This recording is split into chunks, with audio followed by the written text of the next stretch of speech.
Cooling a data center consumes massive amount of water. So, engineers asked a beautiful question. Why fight the heat at all? Why not place a data center inside the world's largest natural cooler, that is the ocean itself? Microsoft tried it first, sinking a sealed pod of servers off Scotland and then quietly shelved the project. China picked the idea and ran with it. And in May this year, off the coast of Shanghai, the world's first commercial underwater data center powered by offshore wind went live. Picture it, sealed pressure-resistant capsule 35 meters under the sea, holding 2,000 servers, seawater carrying the heat away for free, and more than 50 wind turbines spinning above the waves. It saves 30 to 40% on electricity, uses almost no fresh water, almost no land, and China sees it as a pilot for something far bigger.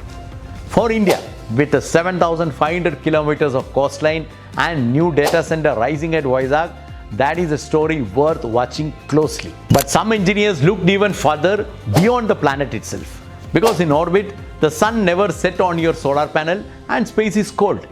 Elon Musk SpaceX has declared a goal of 1 million satellites operating as orbital data centers, and he says it will happen within few years.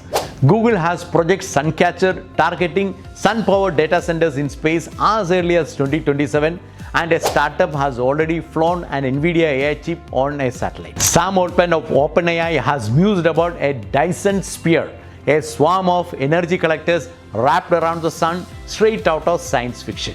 But interestingly, Altman, the man who dreams of Dyson spheres, recently called Musk's orbital plan ridiculous for this decade. His reasons are painfully practical. Chips will fail constantly in data centers, and you cannot send a technician into orbit with a screwdriver. Launch costs are enormous, and cooling in space is actually harder than it sounds because vacuum has no air and no water to carry the heat away. Everything must be radiated slowly like heat leaving a thermos flask. So, the sea works today, space remains a dream for tomorrow, and for the next many years, the data centers will be built on land. Our land drinking our water and our power. Which is why this whole story begins not in orbit but a village near 𝐕𝐲𝒑. The full journey from the soil to the seafloor to the stars is in the latest episode of Logistically Speaking. I have given the link in the description. Thank you.